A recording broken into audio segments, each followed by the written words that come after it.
कि व्यक्तित्व विकास क्या होता है, यही दिन देखने को रह गया था। बात ये नहीं है, मेरा संदर्भ आपके व्यक्तित्व पर कटाक्ष करना या कुछ वैसा नहीं है। मेरा ये है कि मैं पिछले 10-11 वर्षों से संगठन में हूँ, एबीवीपी में हूँ। 99 से मैं संघ का स्वयंसेवक रहा हूँ बचपन से ही। तो मैंने जो ऋषि तुल्य प्रचारकों से जो बातें सुनी है वो मैं 20 प्रचारकों से मिला रहूँगा, या आप भी कुछ लोगों से मिले रहेंगे, तो मैं वो बातें आपसे साझा कर रहा हूँ जो मैंने सुनी है। तो कहीं पर भी ऐसा एंगल नहीं है कि आपको चूरण दे रहा हूँ, ज्ञान दे रहा हूँ, ऐसा एंगल नहीं है। एक बार क्या होता है कि व्यक्तित्व विकास एक ऐसी चीज़ है कि वो किसी पद के लिए नहीं होती है, वो आपके स्वयं के जीवन के आनंद के लिए होती है। जैसे मैं आपको उदाहरण देता हूँ, आप यदि कोई काम कर रहे हैं तो उस काम में आपका बेस्ट ही बाहर आना चाहिए।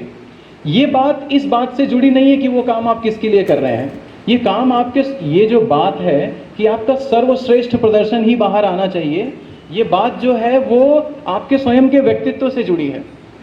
हम सभी 30-35 के ऊपर के कार्यकर्ता हैं और बहुत से लोगों को लगता रहेगा यहाँ से आगे जाएंगे तो कहाँ जाएंगे, हमारा कुछ होना नहीं है, हमको जीवन में आगे बढ़ना नहीं है। वसई मंडल के कार्यकर्ता हैं, यहीं पे जब 2035 में यहाँ पे प्रशिक्षण वर्ग होगा तो मनोज जी बाहर से आएंगे और कहेंगे ये हमारे सबसे सीनियर कार्यकर्ता हैं, हम तो ऐसे ही रहेंगे। ऐसी कोई बात नहीं होगी मुझे लगता है आप लोगों के मन में। एक बात आपसे कहना चाहूँगा, 1966 में यूके में एक आदमी था और वो रिटायर हो गया 55-56 की एज में। उसने ना वीआरएस ले लिया, और वीआरएस इसलिए लिया क्योंकि his wife was not keeping well. उनकी जो पत्नी थी, she was not keeping well, so he thought कि I have done lot of work, now I should focus on my wife. तो उन्होंने 55 की एज में ना वीआरएस ले लिया। ठीक है, आप देखो मैं बीच बीच में क्वेश्चन भी पूछता हूँ, और जो सही आंसर देगा वो अपने पैसे की चॉकलेट भी खरीद के खाएगा। तो 55 की एज में जब उस आदमी ने वीआरएस लिया and he devoted his next 3-4 years for his wife, और she could not get well, so she died at the age when he was, जब वो 58 की एज में थे तो उनकी पत्नी का देहांत हो गया। अब उस आदमी का जॉब नहीं है, पत्नी नहीं है, और थोड़ा सा लाइफस्टाइल फ्री था, बच्चे वाला ऐसा सब उतना नहीं था। तो उन्होंने सोचा अब करना क्या है। उन्होंने बोला अब क्या करना है, तो उन्होंने यूके की लेबर पार्टी ज्वाइन की। वहाँ की जो पार्टी थी वो उन्होंने ज्वाइन की। ध्यान से सुनिएगा, एक आदमी 56 की एज में, अगर 56, 57, 58 की एज में अगर पार्टी ज्वाइन करे तो लोग कहेंगे कि जैसे एक बूढ़ा व्यक्ति वृक्ष लगा रहा हो, ये फल तो इसको खाने नहीं है तो लगा क्यों रहा है, वैसा वाला एंगल हो जाता है। तो एक 57-58 की एज में आदमी पार्टी ज्वाइन कर रहा है, उसने करना क्या है। पर वो आदमी एकदम डिसाइडेड था, उसने इस बात का प्रण लिया था कि जहाँ मैं आज हूँ वहाँ 5 साल बाद नहीं रहूँगा। मतलब मैं आज भले यहाँ पे कार्य करता हूँ, भले मैं आज यहाँ पे मंडल लेवल पर काम कर रहा हूँ, भले मैं मेरे क्षेत्र के कामों को देख रहा हूँ, पर आने वाले 5 वर्षों में मैं कुछ नहीं तो स्टेट लेवल या नेशनल लेवल का लीडर रहूँगा। ये उसने प्रण ले लिया। तो जब वो किसी से कहता कि ऐसा मैंने सोचा है कि मैं आने वाले 5-7 सालों में अपने आप को एकदम रेवोल्यूशनाइज कर दूंगा, मैं ऐसा कार्यकर्ता बनूंगा कि मैं नेशनल लेवल पे जाऊंगा, स्टेट, तो लोग कहते कि अच्छा ये भी उम्र है ख्वाब देखने की, उड़ा लेते थे मजाक उसका। तो ये सब से गुजरा वो, क्योंकि जो आदमी का ख्वाब होता है ना वो बहुत बोल्ड होता है, वो हवा की और रोशनी की तरह होता है, किसी से पकड़ा नहीं जाता है वो। तो उसने बोला ठीक है, मैंने डिसाइड किया तो मैं काम करूंगा, आपको क्या लगता है वो लगे। उसने ये निर्णय लिया कि मैं आने वाले 5 वर्षों में यहाँ की जो राष्ट्रीय या स्टेट लेवल की टीम होगी उसका मेंबर होगा। उसने 5 वर्षों में इतना काम किया, आने वाले और 5 वर्षों में काम किया कि 1976 में वो यूके का प्राइम मिनिस्टर बन गया। एक आदमी 70 के साल में यूके का प्राइम मिनिस्टर बन गया, जो 56 की एज में डिसाइड करता है। हम लोग तो उससे यंग हैं, हमारी आयु उससे कम है। अब एक बात ध्यान देने की है, क्या ऐसी बात थी कि जो उसने बोला कि भाई हमने हो जाना चाहिए। उसने ये नहीं बोला कि मैं पीएम बनूंगा, पर उसका काम इतना सघन था, इतना पेनिट्रेटिंग था। उसने अपने स्पीच में जब उसको कहा गया कि you should have a word with the leaders, आपने अपने नए कार्यकर्ताओं को कुछ बताना चाहिए कि आपने ये किया तो किया कैसे किया, उसने बोला there is no magic in the trick, there is no magic in the hat. कोई मैंने चमत्कार नहीं किया। I was going through a book in which Vivekananda has written one life one mission, एक जीवन एक उद्देश्य। उन्होंने क्या कहा पीछे के लोग? एक जीवन एक उद्देश्य। बोले इस बात ने मुझे इतना रोमांचित कर दिया कि मैं अपने आप को रोक नहीं पाया और मैंने सोचा कि मैं कहीं भी पहुंचूं, बट 10 वर्षों में जो यात्रा मैं करूंगा वो मेरे से पहले 50 वर्षों में किसी ने नहीं की होगी। एंड वो एक विचार कि जहां हूं वहां से आगे जाना है, उसने उस व्यक्ति को उस देश के सर्वोच्च पद पे लेकर गया। तो आप देखिए, संगठन कोई भी पार्टी, आप जाइए, पेन उठाइए, पेपर उठाइए, कोई भी पार्टी, देश का कोई भी संगठन अपने कार्यकर्ताओं के लिए प्रशिक्षण वर्ग नहीं रखता है, कोई नहीं रखता है। एक हमारा परिवार है, एक हमारी पारिवारिक संगठन है जो इस तरह के उपक्रमों का आयोजन करती है, तो हमने उसको सहर्ष स्वीकार करना चाहिए और उसमें आगे बढ़ना चाहिए। एक छोटी सी आपको स्टोरी बताता हूँ। जब हम लोग व्यक्तित्व विकास की बात करते हैं और वो भी एक पॉलिटिकल पार्टी के कार्यकर्ता होने के नाते बात करते हैं, हमारा सबसे पहला जो समर्पण होता है वो होता है विचारधारा को। There is no second option, there is no. अगर हम कहते हैं कि एक राष्ट्र श्रेष्ठ राष्ट्र, तो ये डन है। अगर हम कहते हैं कि एक भारत श्रेष्ठ भारत, तो ये बात डन है। अच्छा, मेन चीज क्या होती है कि जब हम लोग कोई भी बात कहते हैं ना, अब जैसे सपोज मेरे सामने मनोज जी हैं और मुझे उनको प्रभावित करना है, तो मैं ऐसे उलूल जुलूल कार्यकर्ता हूँ या जस्ट आया हूँ, अब मुझे उनको प्रभावित करना है, तो उनको प्रभावित करते समय मैं वो बातें कहूँगा जो राम भगवान ने कही है, कृष्ण ने कही है, वाल्मीकि जी ने कही है, या नहीं कही है तो मैं कहवा दूंगा। उस हिसाब से मैं जो बेस्ट है वो बोल देता। अब जब मुझे मनोज जी ने कहा जरा वो पेन उठाओ, तब मुझे क्या याद आता है, अच्छा मैं पेन उठाऊंगा, ये बात क्या है, मैं पेन उठाने के लिए आया हूँ। तो कहने के लिए हम पहाड़ खड़ा कर देते हैं, उठाने को हमसे एक पत्थर कभी कभी नहीं होता है। तो ये जो हमारी बातों में, हमारे जो कामों में जो अंतर है, वो कभी हमें बड़ा नहीं होने देता है। यदि आप किसी चीज को नहीं कर सकते हैं तो मौन रखिए। संगठन भारतीय जनता पार्टी हो, संघ परिवार हो, अखिल भारतीय विद्यार्थी परिषद हो, मैं तो अखिल भारतीय विद्यार्थी परिषद का हूं तो वहां से बात कर पाऊंगा। हमारे लिए सबसे ज्यादा जरूरी होती है विचारधारा। अगर हमने 1940 में, 1950 में बात कही कि कश्मीर तो भारत का ही है, वन नेशन वन फ्लैग, तो वो आज तक जिए और पूरा भी कर देते हैं। एक नरेटिव सेट करते हैं और हम लोग उस पर काम करते हैं। तो पार्टी के लिए सबसे ज्यादा जरूरी है वी, हम, सबसे ज्यादा जरूरी है हम। अब हम आएगा कैसे? क्योंकि हमने बाहर के अपने दोस्तों के बीच में राजनीति को कुछ अलग तरह से परिभाषित कर रखा है। हम लोग ऐसे बोलते हैं, काटना, छाटना, पीछे करना और फिर आगे बढ़ना, ऐसा हमारा लक्ष्य है। हमने इस तरह से प्रभावित अपने लोगों को राजनीति के बारे में बता के रखा है, जो हमने अवॉइड करना चाहिए। हम जिस क्षेत्र में काम करते हैं, हमने उसकी बुराई बाहर जाकर या उसकी नेगेटिव चीज़ों को बहुत ज़्यादा स्प्रेड बाहर नहीं करना चाहिए। आप जिस चीज़ के बारे में पॉजिटिव हो, वो बात हमने पॉजिटिव रूप से बाहर करनी चाहिए। एक व्यक्ति था, दो सहयोगी थे, दो सहयोगियों के बीच में क्या इक्वेशन होता है वो आपको इस कहानी से समझेगा। तो एक व्यक्ति, एक सूफी संत थे, एकदम सूफी संत टाइप के आदमी थे, और उनको राजा ने एक बहुत अच्छा ड्रेस दिया था, मतलब रत्नों से जड़ा हुआ एक ड्रेस दिया था राजा ने उनको। तो उन्होंने कभी ना उसको पहना नहीं था। उन्होंने कहा, मैं सूफी आदमी हूँ, मैंने तो शरीर त्याग दिया है, मैंने तो संसार त्याग दिया है, अब इस कपड़े से भला मेरा क्या मोह रह गया है। बात तो सही लगती है कि, पर जब तक अपने पास रखा हो तब तक बात सही लगती है। उनका एक दोस्त आया, उसका नाम कुछ भी रख लीजिए आप, तो वो बहुत थका हारा बहुत दूर से आया था, और ये जो सूफी संत थे वो कहीं जा रहे थे। जब ये सूफी संत कहीं पे जा रहे थे, तो अब ये उसको घर पे रखते कैसे अपने दोस्त को, तो इन्होंने कहा आप भी मेरे साथ चलो।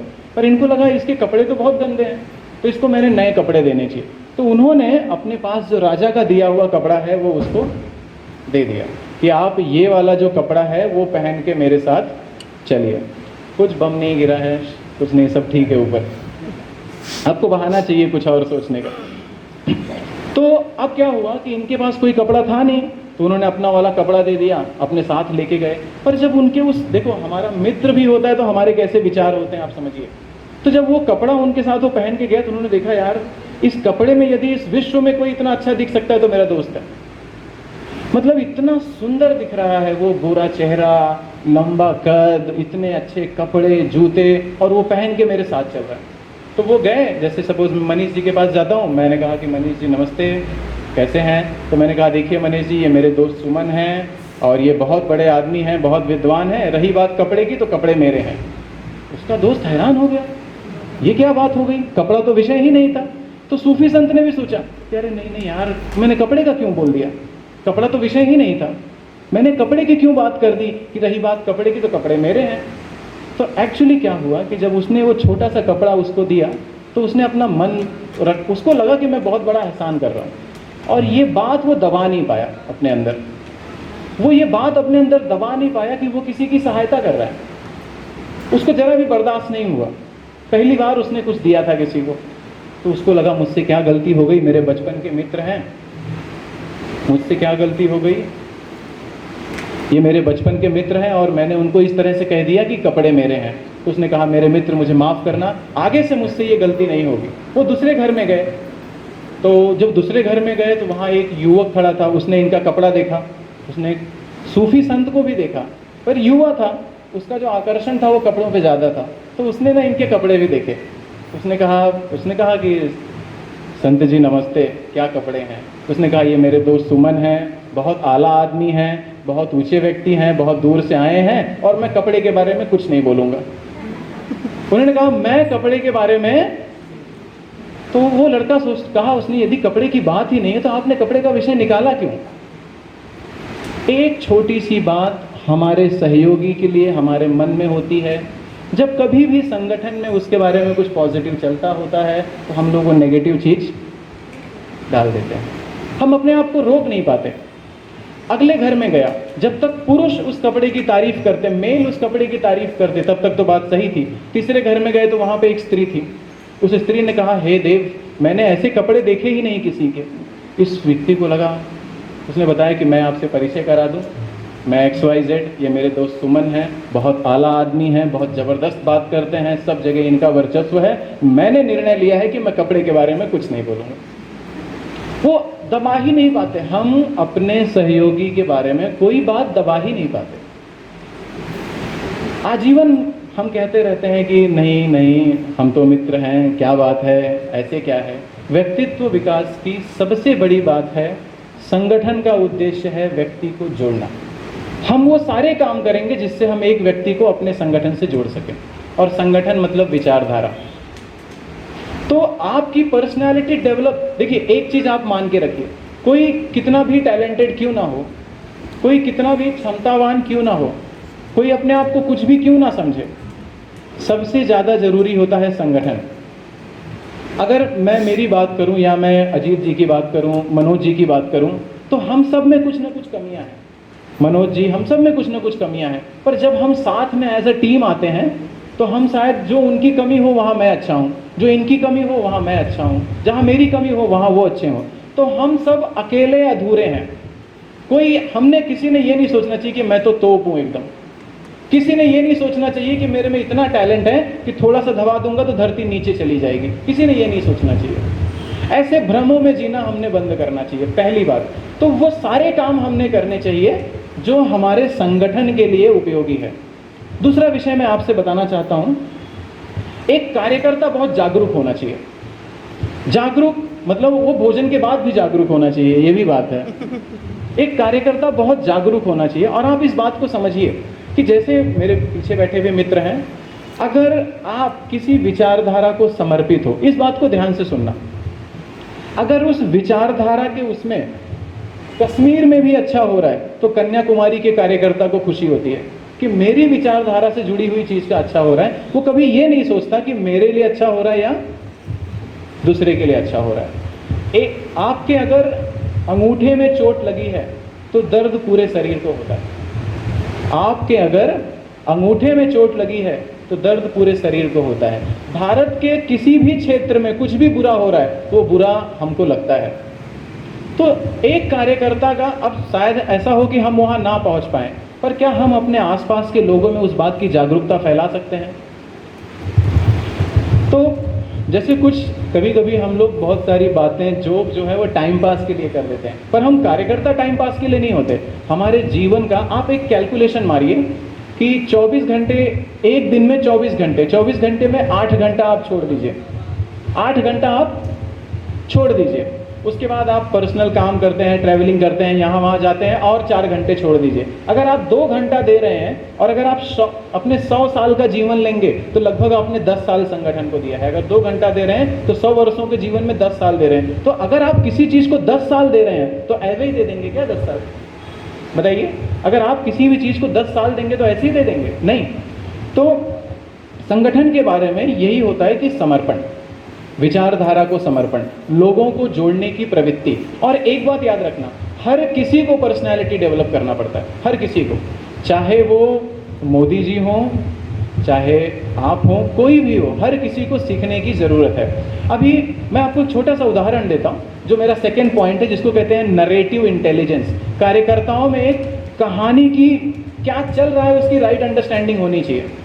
देश में क्या चल रहा है, जैसे मैं आपको उदाहरण देता हूँ कि मेरे ही एक मतलब दोस्त हैं, तो मैंने उनसे कहा यार इंडिया में लव जिहाद बहुत चल रहा है। बोले हाँ मैं भी करता हूँ। मैंने बोला पागल, तू कहाँ करता है, तेरा थोड़ी मामला है ये। बोलता अच्छा क्या है ये? तो ऐसे भी इंटेलेक्चुअल्स हैं अपने पास, उनको पता ही नहीं क्या चल रहा है, बोलते मैं भी कर रहा हूँ।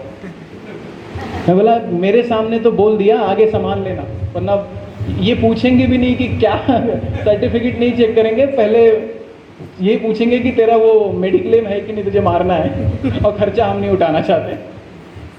तो एक पूरी जानकारी, एक जागरूकता होनी चाहिए। जैसे एक छोटी सी कहानी बताता हूँ आपको मैं। छोटी सी कहानी से पहले मैं आपको एक क्वेश्चन पूछता हूँ, थोड़ा इंटरेक्शन रखता हूँ। What is the colour of the sky?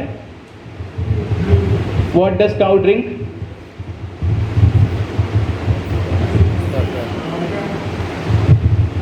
तो अक्सर लोग कहते हैं मिल्क। उन्होंने स्काई देखा वाइट है, दूध भी वाइट है, जोड़ देते हैं। ये जस्ट क्या होता है, जब लोग सो रहे होते हैं तब ये बोला जाता है। तो जितने लोग रॉन्ग आंसर देते हैं उससे समझ में आ जाता है कि ये है। मुझे एक छोटी सी बात बताइए आप लोग कि देखो, आप में से मैं अभी भी कह रहा हूँ, बहुत से ऐसे लोग होंगे जो मन ही मन ये सोच रहे होंगे, अच्छा आप में से ऐसे बहुत से लोग होंगे जो सत्र के बाद 5 पर्सनालिटी डेवलपमेंट टिप्स मुझे ही दे देंगे। मैं सुनने के लिए तैयार हूँ। तो मेरा काम किसी के ईगो को हर्ट करना नहीं है। ये मुझे बताइए, अगर बाई चांस आप अपने घर जाते हैं, सभी अपने घर जाते हैं तो सभी से जुड़ा विषय है ना? तो आप अपने घर जाते हैं और आपको ये पता चलता है कि आपकी माता जी की तबीयत ठीक नहीं है। आपको ये पता चलता है कि आपके माता जी की तबीयत ठीक नहीं है। फिर आपको कहीं और भी जाना है तो आप ड्यूटी पे जाते हैं। तो क्या आप ड्यूटी पे जाते समय ये नहीं सोचते कि मेरी माता जी की तबीयत खराब है? हाँ या ना?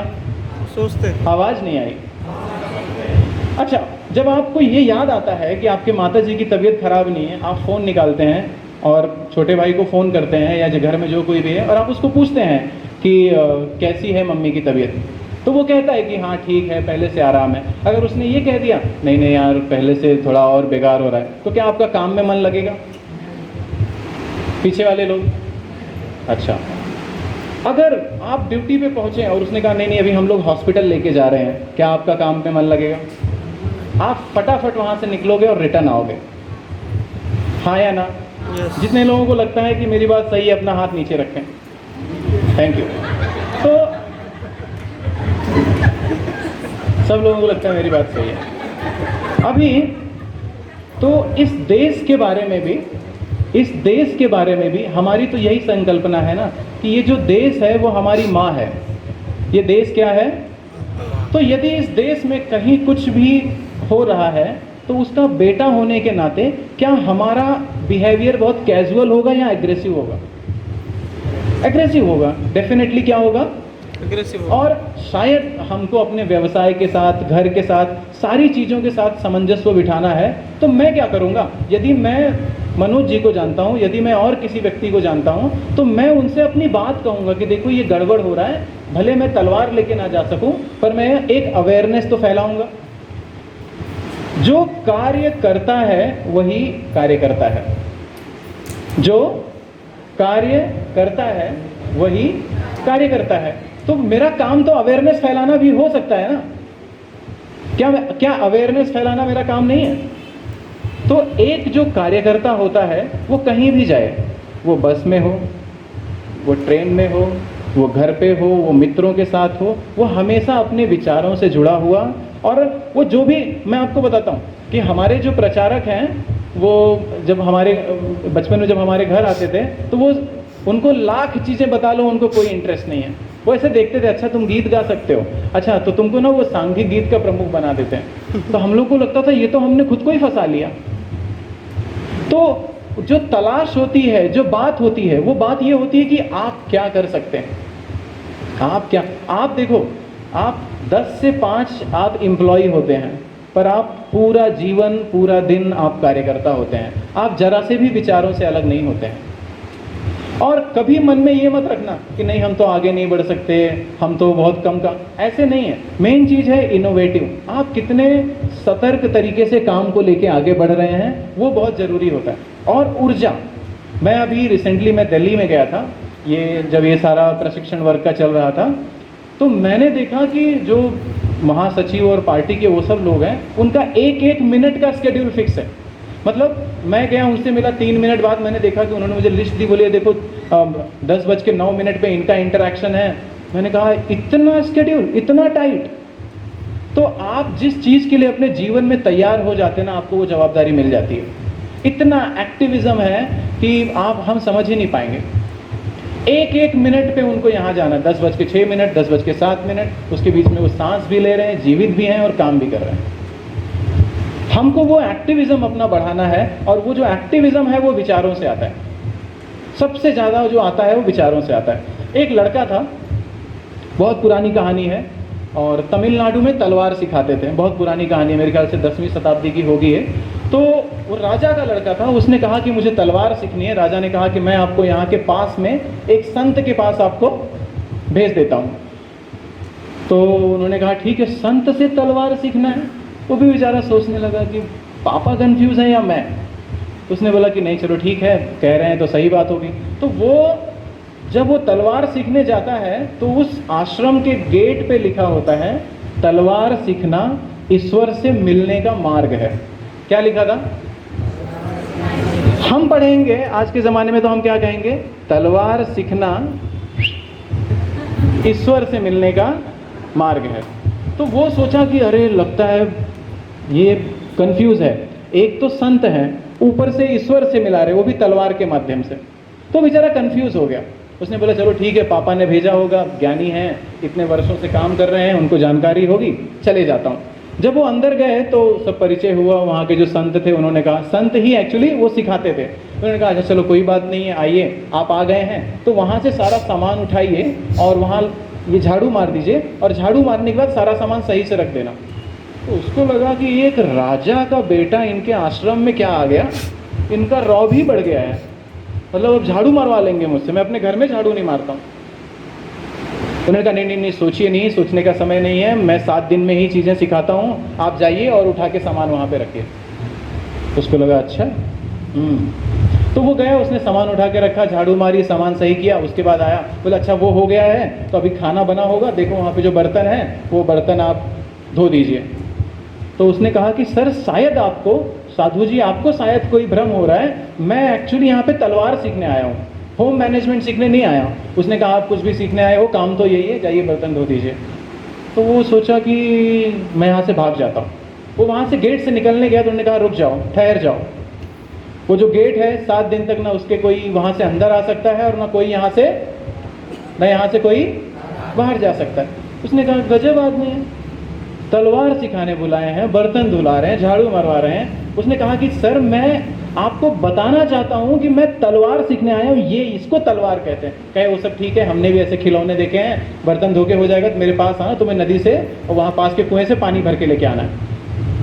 हद हो गई, शराफत का ज़माना ही नहीं रहा। एक राजा का बच्चा क्या पा गए कि उससे जो चाहे करा लेंगे। तो कहा ठीक है चलो भाई कोई बात नहीं, कर लिया उसने।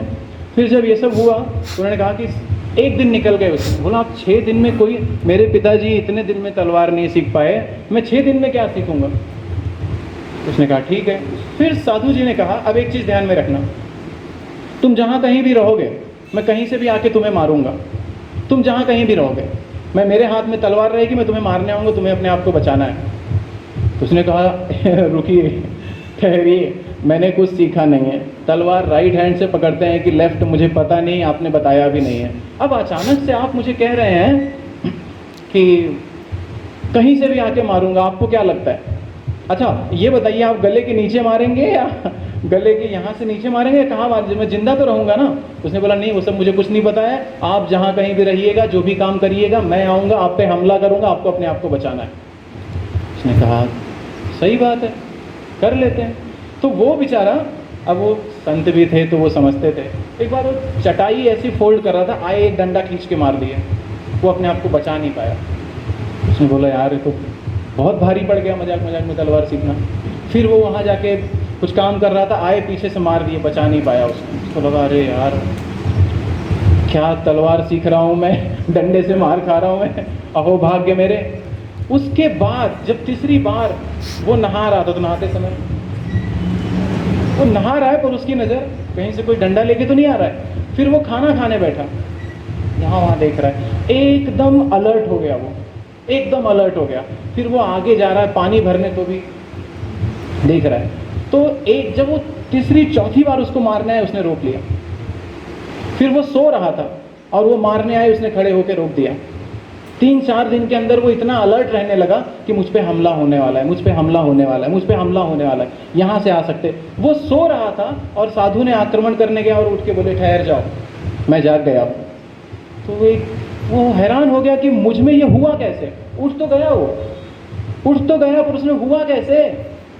तब फिर उन्होंने कहा देखो अब तुम मेरे साथ मैदान में आ सकते हो, अब तुम्हें इस बात का अनुभव हो गया है कि तुम पर कभी भी हमला हो सकता है, तुम जागरूक हो। अब तक जब तुम मेरे पास आए थे तो तुम काफ़ी सोए हुए थे, मैं तुम्हें तलवार क्या सिखाता और तुम क्या सीखते। और फिर जब वो तलवार सीखने गए तो वो साधु एकदम ट्रेन आदमी उनको हमला कर रहा है और अपने आप को बचा ले रहा है। वो बच्चा इस बात को समझ ही नहीं पाया कि मेरे अंदर से क्या चमत्कार हो गया कि मैं इतने बड़े सीखे हुए आदमी के तलवार के हमले को रोक ले रहा हूँ। उसका एक ही कारण था कि उस साधु ने हमले के माध्यम से उसके अंदर के व्यक्तित्व को जागृत कर दिया था। जब तक आपके अंदर का व्यक्तित्व जागृत नहीं होता है, जब तक आपके अंदर का व्यक्तित्व जागृत नहीं होता है, मेरी बताई गई चीज़ें या मनोज सर की बताई गई चीज़ें या स्वयं कृष्ण भगवान का भगवत गीता दे देना आपके लिए किसी उपयोग का नहीं है। यदि आज राजन जी यहाँ पर एक सेमिनार रख दें लव जिहाद के ऊपर 3 दिन, और फिर उसके बाद मैं आप में से किसी कार्यकर्ता को कहूँ यहाँ पर आकर 10 मिनट बोलिए, मैं दावे से कह सकता हूँ वो 11वां मिनट नहीं बोल पाएगा। मैं दावे से कहता हूँ कि वो 11वां मिनट नहीं बोल पाएगा। उसका कारण ये है कि जब तक आप स्वयं किसी चीज़ का अनुभव नहीं लेते हैं तब तक आप उस पर बात। संगठन में यही होता है कि आप जाते हैं, निरंतर संपर्क करते हैं। यदि मैं ऐसे मैडम का एग्जाम्पल लूँ तो मैडम अपने कार्यकर्ताओं से मिली होंगी, उनको व्यक्तिगत रूप से जानती होंगी कि ये कार्यकर्ता ऐसा है, इस काम के लिए सही है, इस काम के लिए सही नहीं है। तो संगठन में व्यक्तित्व विकास में संपर्क एक बहुत बड़ी चीज़ है, जहाँ पर आप अपने कार्यकर्ताओं को जानने का प्रयास करते हैं। संपर्क के माध्यम से हम एक दूसरे को जानने का प्रयास करते हैं। तो यदि आप देखो, मैं आपको एक चीज़ कहूँगा, व्यक्तित्व विकास और ये सब तब मैटर करता है जब आपके अंदर होप हो, आपके अंदर आपको लगता है कि मुझे लेकर मेरे अंदर कोई संभावना है। आप अपने, इसलिए मैंने पहली कहानी वो यूके के पीएम से स्टार्ट की कि क्या आप अपने आप को इस तरह से देख पाते हैं कि मुझ में संभावना है, मैं कुछ कर सकता हूँ। और उसके बाद फिर आप जो है अपने आप को डेवलप करने के लिए निरंतर चीज़ें सीखते रहते हैं। उसी के बाद जो है आप सीखना चालू करते हैं। जब तक आपके अंदर किसी ख्वाब का निर्माण नहीं होता, कोई बीज नहीं जाता है, आप सीखना स्टार्ट नहीं करते। एक बार स्वामी विवेकानंद जब 1893 में बाहर के देशों में, आप सबको पता होगा ये ना कि 11 सितंबर 1893 को विवेकानंद जी ने शिकागो में जो भाषण दिया था वो वर्ल्ड फेमस हुआ। सभी इस बात से परिचित होंगे ना। उस यात्रा के पहले ये थोड़ा ध्यान से सुनिएगा, हाँ, इसमें जो पंचेस है ना वो बहुत फास्ट है, तो आप शायद मज़ा ना ले पाएँ उसका। तो एक कितना स्मार्ट होना चाहिए कार्यकर्ता, आप वो देखिए। जब वो विवेकानंद जी वहाँ पर गए तो एक आदमी ने उनसे कहा कि देखिए, हम लोग जो गोरे लोग होते हैं ना वो बहुत स्मार्ट होते हैं, हम बहुत टैलेंटेड होते हैं, जो कि उस समय वाइट लोग डोमिनेट करेंगे दुनिया को, ये विचारधारा बहुत तेज़ी से चल रही थी। अभी भी हमारे कुछ लोगों के मन से गया नहीं है, कोई गोरा लंबा व्यक्ति दिखे तो उसके प्रति अपने आप प्रेम भाव उमड़ आता है, या कोई पैसे वाला व्यक्ति दिखे तो बिना कहे ही समर्पित हो जाते हैं। हाँ, तो उसने कहा, अब ये ध्यान से सुनिएगा, जब वो होटल में दोनों जन, होटल क्या मेस होता है ना, खाने का मेस, जहाँ पे कई लोग, आप लोग सुन रहे हैं ना सब, क्या मैं अज्यूम करूँ ना कि, तो जब वो वहाँ पर खाने के लिए बैठे तो उसने क्या कहा कि देखो स्वामी, उसने इंग्लिश में कहा, वरना आप लोगों को मन में आ जाएगा कि वहाँ तक हिंदी पहुँच गई थी, इतना अच्छा हिंदी बोलता था वो। स्वामी स्पष्ट रूप से कह रहा था, ऐसे नहीं है। उसने कहा कि स्वामी, सुअर और चिड़िया एक साथ नहीं बैठती। तो स्वामी जी ने कहा ठीक है, मैं चिड़िया हूँ, उड़ जाऊँगा। उसने कहा, उन्होंने कहा कि मैं ठीक है, मैं तो चिड़िया हूँ, उड़ जाऊँगा। उसको लगा अरे बिना बोले बेइज्जती कर गया। तो ये जो एक भाव होता है कि मैं किसी से कम नहीं हूँ, वो आपके सतत जीवन में दिखता है, सतत जीवन में जो है आपके वो दिखता है। व्यक्तित्व विकास के जो चौथे चरण पे मुझे जो बताया गया है बोलने के लिए, वो है सोशल इंटेलिजेंस, सामाजिक ज्ञान। सामाजिक ज्ञान मतलब जब मैं आप में से किसी कार्यकर्ता से मिलता हूँ तो मुझे क्या बात करनी चाहिए। अब जैसे रिस्पेक्टेड सर हैं, वो सीए हैं, तो ये तो बहुत लाजमी है कि जब मैं उनसे मिलूँ तो मैं पूछूं कि सर कैसा चल रहा है, सीए ऐसे है। मैं जस्ट एग्जांपल दिया, तो सीए है क्या है, कुछ बताएंगे। ये एक तरीका होता है कि मैं उस व्यक्ति से बात करके उस तक पहुँचूँ और फिर उसके माध्यम से मैं उसको अपने आप से जोड़ूँ। ये तरीका होता है, इसको कहते हैं सोशल इंटेलिजेंस। आप सपोज किसी के बर्थडे पे गए हैं, तो आप किसी के जन्मदिन पे ये जाके थोड़ी कहते हैं कि इस जीवन का क्या है, जन्म के साथ मृत्यु लगी हुई है। कभी कहते हैं आप? कभी आपने किसी के जन्मदिन पे जाके ये कहा है कि तुम 19 साल के हो गए, शायद तुम 33 जीने वाले थे, 19 कम हो गए, 14 मात्र हैं? कभी नहीं कहते। तो सोशल इंटेलिजेंस में हमको ये पता होता है कि हमें क्या बोलना है और हमें क्या नहीं बोलना है, किससे क्या बात करनी है, किस हद तक करनी है, कब तक करनी है, करनी भी है कि नहीं करनी है। मेरे एक मित्र थे यहाँ पे विरार का, ही मेरे आंखों के सामने घटित घटना है, इसलिए बहुत अच्छे से बता पाऊंगा। मेरे एक मित्र थे, काफ़ी मतलब मित्र क्या संगठन के ही थे, तो जान परिचय था। उनकी माता जी का देहांत हो गया and she was having some issue. तो हम लोग उनके, अब हम लोग कार्यकर्ता लोग उनके घर गए, 2-3 कार्यकर्ता थे, बैठे थे। तो हमने अपना मन मोटा कर रखा था कि माता जी का देहांत हुआ है, बेचारा दुखी होगा। तो हमारी बात हो ही गई थी कि ईश्वर की कृपा से एक और आया, उनका किसी सेक्शन, अब क्योंकि संगठन का है नहीं तो उसको पता नहीं, और पता नहीं कौन सी बुद्धि का था भी वो, मैंने वैसा व्यक्ति नहीं देखा है। मैंने उसकी फ़ोटो खींच के रखी है कि जब कभी बहुत दुखी रहूँगा तुम्हें याद करूँगा। सच कह रहा हूँ, आपको मजाक लगेगा।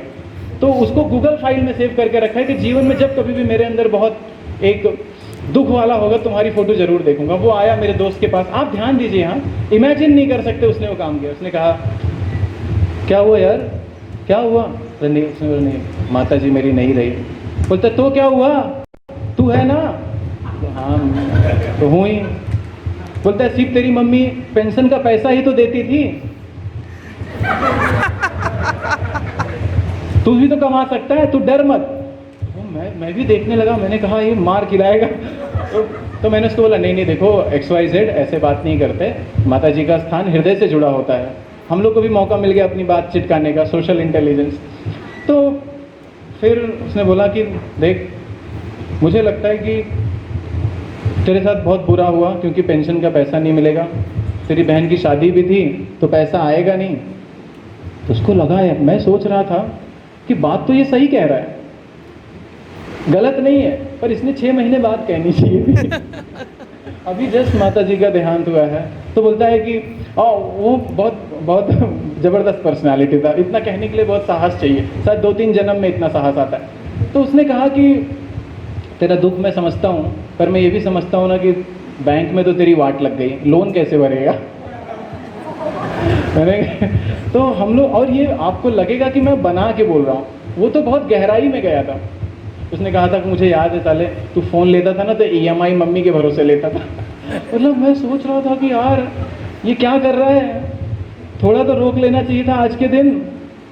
और अभी मतलब वो करके दूसरा दिन हुआ है, फोटो पे हार चढ़ा है, चुप हो जाता। तो मतलब उसको क्या लग रहा था कि आई एम द बेस्ट, कोई दुनिया में है नहीं, थोड़ा सा दबाऊंगा तो पैर से धरती नीचे चली जाएगी, इतना टैलेंटेड हूँ। उसने अपने, और हम लोग समझ गए हम जीवन में कुछ भी बनेंगे, ये नहीं बनेंगे। हम समझ गए हम जीवन में कुछ भी बनेंगे, शायद हम कहीं जाए कोई बात ना करें, ये बात तो बिल्कुल नहीं करेंगे। तो एक कार्यकर्ता जो होता है वो समझता है कि हम जहाँ जा रहे हैं वहाँ हमने क्या बात करनी है।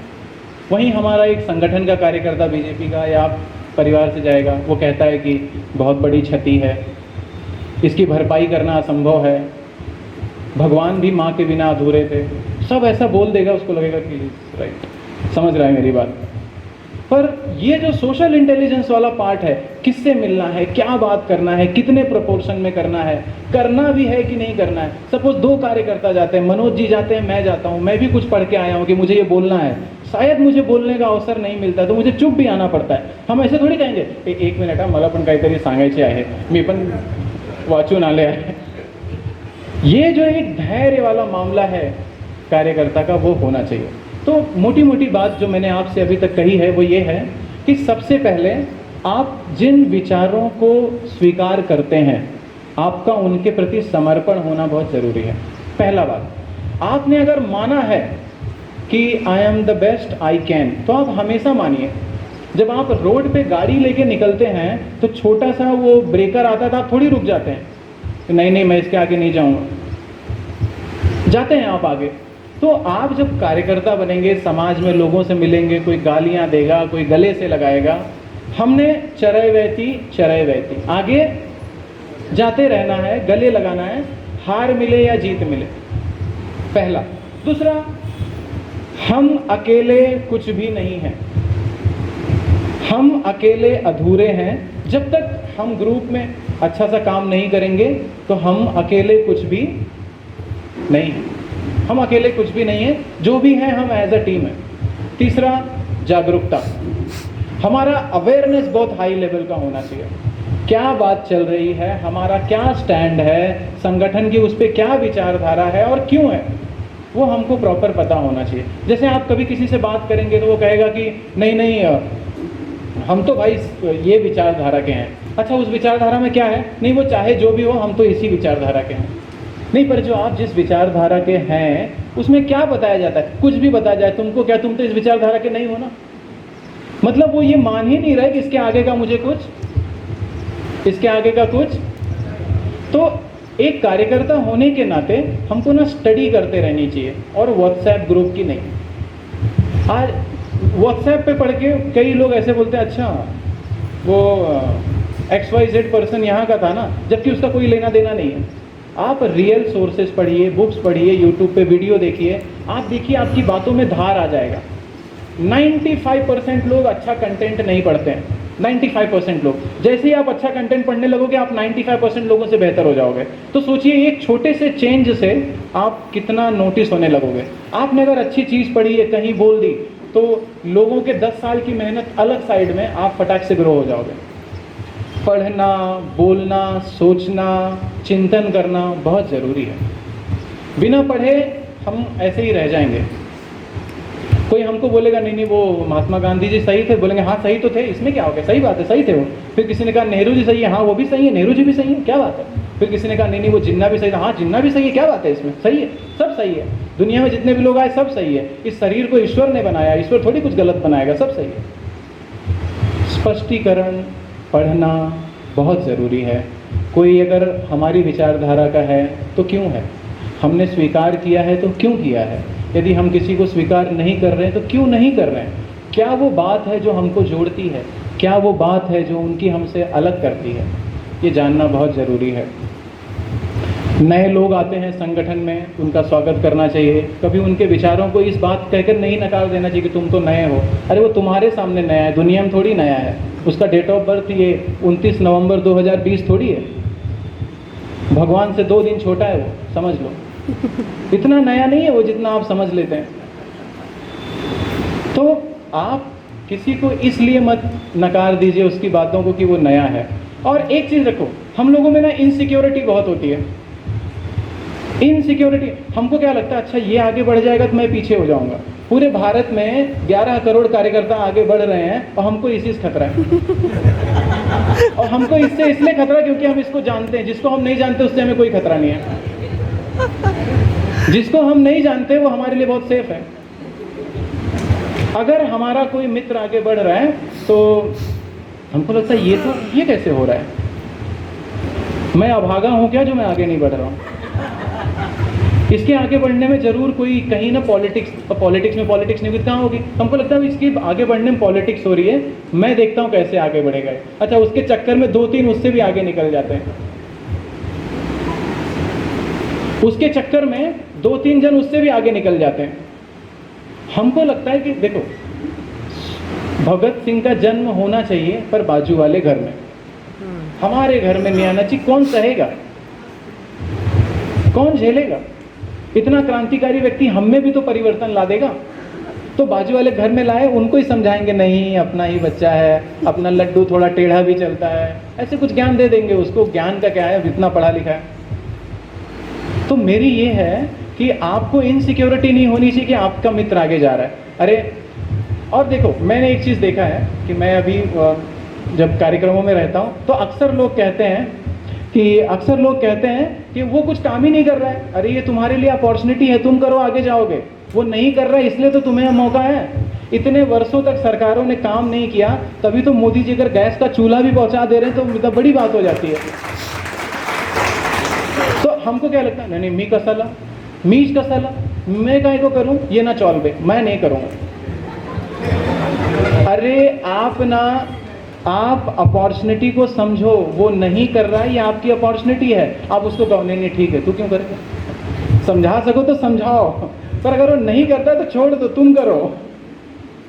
समझा सकते हो तो समझाओ कि देख भाई, करना जरूरी है, एक साथ आगे बढ़ना है। अगर वो नहीं करता है तो काम होना जरूरी है, चाहे आप करो चाहे कोई भी करे।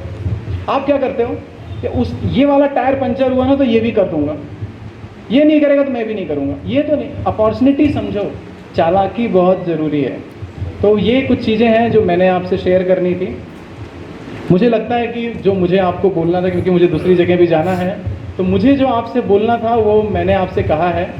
आपने मेरी बातों को इतना ध्यान से सुना, इसके लिए बहुत बहुत धन्यवाद।